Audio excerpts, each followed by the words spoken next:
Greetings, YouTube. This week I had the really cool pleasure of speaking to Mr. Osborne's 6th grade class. They asked amazing questions, really questions that my college journalism students could learn a thing or two from.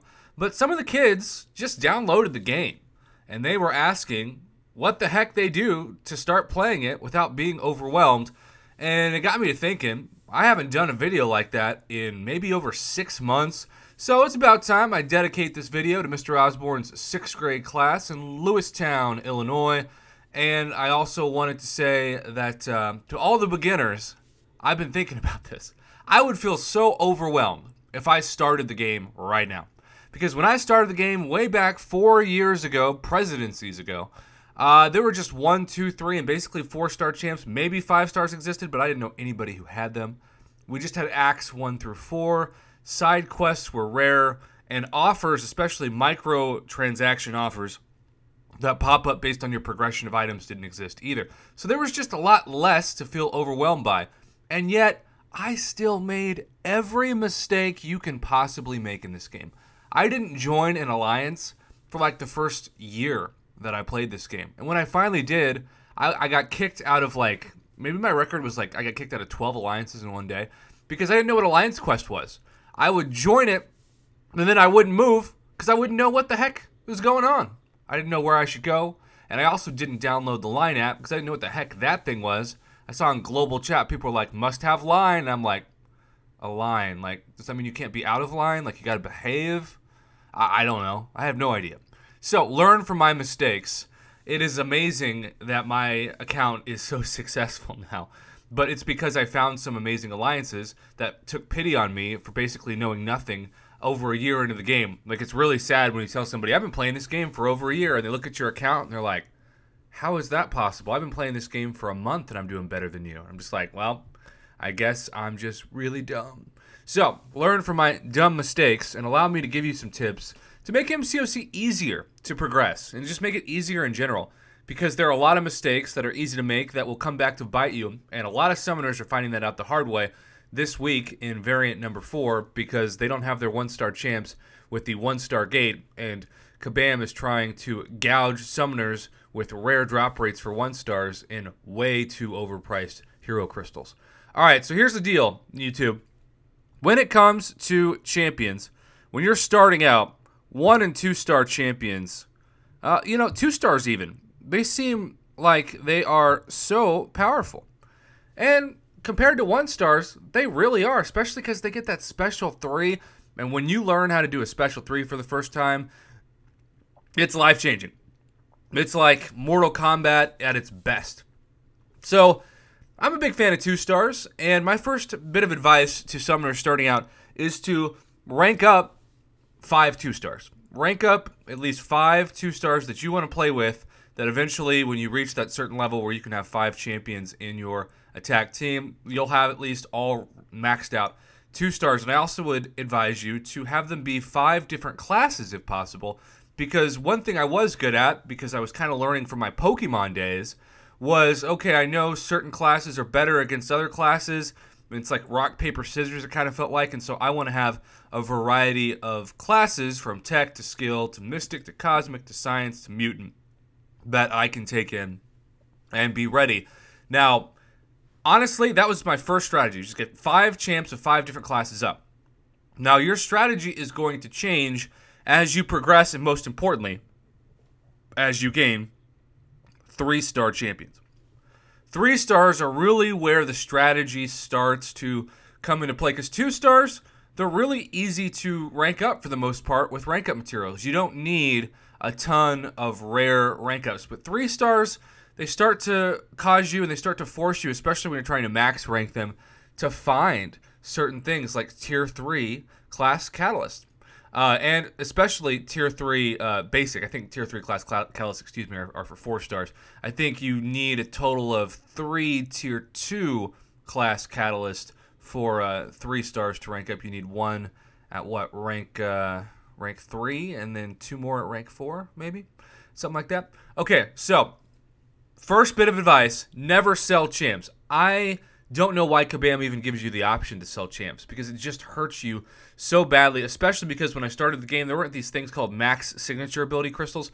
Once you take a 3-star to max sig, like Nick Flurry, I called him Nick Flurry, like Mick Flurry, but Nick Fury. Maybe that's a new nickname I can bust out for him. I don't know. But like Nick Fury, he's at level 99, right? Sig 99. Once you get him in a 3-star crystal or a premium disappointment crystal, etc., you're going to get this max sig crystal, and it's going to allow you to open up bonus shards, which shards also didn't exist. I feel like such an old man. Like, back in my day, we didn't have shard crystals. We had just crystals. So you can see max signature ability crystals. These things are amazing, and that is another bit of advice that I can give to you. Try to max out as many 2- and 3-star champions as possible, because it will pay off dividends, and you'll, in no time, and I have so many 4-stars I've been waiting to open, you'll in no time be just killing it in the 4-star shard game. I got 27,000 right now. I got 24,000 3-star hero crystal shards. So many of them are because of max signature ability crystals. Now, besides that, this is probably the most important bit of advice I can give you.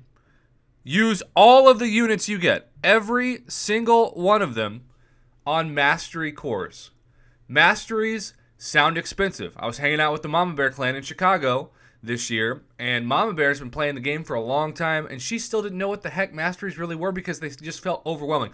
I feel like you pull this up to somebody, and they're like looking at the periodic table of elements. And so they're just overwhelmed. They don't know what each thing is. And I didn't either. I started out, for the first year I played this game, all of my mastery points were in strength and greater strength, because they were cheap. And, you know, I read the description of these things, and it's like, increase the attack. I like to attack. I want to increase the attack. Prof Huff, like attack. And it was dumb. Like, I was literally costing myself hundreds of points in PI to make my champion stronger, and I was making fights worse. I did not know what parry was when I discovered that there were YouTubers out there, which also took me over a year to find out that people actually gave advice on YouTube, and that was game-changing. I saw people for the first time, I don't remember who it was, but somebody was fighting regular OG Iron Man, and using the Dexterity Mastery, they evaded the special one. Now, for those of you who've been playing this game for a while, that may not sound like a big deal. But to me, it was like seeing the biggest cheat code ever. They went through the beam and didn't lose any damage. And they timed it perfectly. I'm never going to be that good. What? That's incredible. They're like a wizard. So, use Mastery cores to bump up Mastery points. That is a huge bit of advice. Don't sell champions. Use Mastery cores. In the first 2 cores, use parry and 1 in dexterity. Unlock parry, unlock dexterity. I've got videos. So many YouTubers have videos on the best Mastery trees. Find one you like, start saving, and go for it. The next thing I can tell you, which is going to make MCOC a whole lot easier, is to hoard all your 4-hour crystals that you can. I don't care what progression level you're at. You're eventually going to get these uncollected free crystals every 4 hours, which I still have over 500 of. But then, you know, now I've got my daily 4-hour crystals, and really by daily I mean hourly to a certain extent. And they're the Cavalier version. I've got 1,149 of these bad boys. And let me tell you, the drop rates on these are not great for revives and potions, but they're still going to give you some revives and some potions, and obviously the more you hoard, the better chance you have of getting potions. These are free items that you don't have to spend units on that are going to save you when you run out of them in other quests. Speaking of quests, besides hoarding those items, I think if I was starting out, I would start out in story mode, and I would go through all of Act 1. And here's the deal. People ask me all the time, Prof, should I 100% explore Act 1 first, or should I go to Act 2? I think you should go as far as you can until you can't beat it without 100% clearing everything, because the rewards aren't going to be that great. In fact, the game now rewards summoners so well for the daily login calendar, which also didn't exist, that you're going to find rewards better just by logging into the game half the time with these calendars than you are 100% completing. Like, look at the Act 1 100% rewards. Whoa, a 3-star crystal. That's game-changing. A level 1 revive. I can't believe it. You're going to get these things and then some just for logging in, right? Like the game has evolved that much. So it's not going to really behoove you to 100% explore it for a long time. It's better to push through, get better rewards, and make your way all the way through to eventually, and this is another huge tip, this isn't for beginners, this is for intermediate players, but it is better to become uncollected and then go back and 100% complete everything because your daily crystals are better, your hourly crystals are better, the crystals you can buy are better, etc. Don't waste units on premium disappointment crystals at first. They're really expensive for 100 units a pop. It's better to put them into mastery cores. And I do think, speaking of deals, I've never said this because I've never done a video like this, and I guess the best thing for me to do is to go down here. But if you can afford it, I do think the best thing you can do is buy this $5 a month collector's daily card. I know it's a $5 investment a month, but it's so worth it. And spend the 735 units on mastery cores, okay? On mastery cores. You're going to have a mastery core a month, at least, for free, based off of this. Well, I guess that technically it's free, it's for $5. But they're a lot more expensive than that, and you're going to be so thankful that you did. So since it's already 11 minutes, I want to give one final bit of tips to beginners, and that is to find an alliance. And this is going to be controversial. A lot of people are going to disagree with me on this, but this is what worked for me.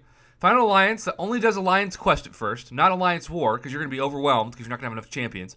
And an alliance that wants to progress with you through the game and get better. You don't want to join an alliance where people aren't active and where they don't care about ranking up champs. That is a dead-end alliance, just like a dead-end relationship that's going to frustrate you and ultimately leave you burnt out in the game.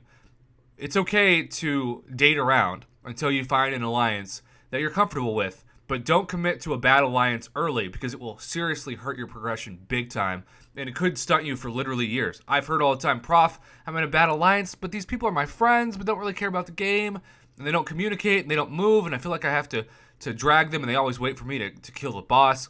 That's a bad alliance. That's like a bad relationship. Get out fast. So I went through a lot of tips, and we're already at 12 minutes, right? So I want to go ahead and just say, once you stop progressing in story mode, then I would say do the event quest, the monthly quest, and also I cannot, in this video, before I talk about the daily quests, when I got stuck, I would make sure that I got as many Tier 1 and Tier 2 class catalyst of that day as I could, and also, besides that, I made sure that I had a lot or maxed out of Tier 1, Tier 2, and eventually Tier 3 basics in my inventory so that if I got a champion, if I got lucky and I pulled a great champion that I've been waiting for, I could rank them up immediately. But if you're just looking to rank up champs for the moment, wait until the level up event to get a free 25 units. And oh, by the way, the arena, which I haven't been able to touch on in this video, I use the arena because people are going to be like, it's great for gold, it's great for battle chips, it's great for units. That's all true, but I use it just to practice against champions.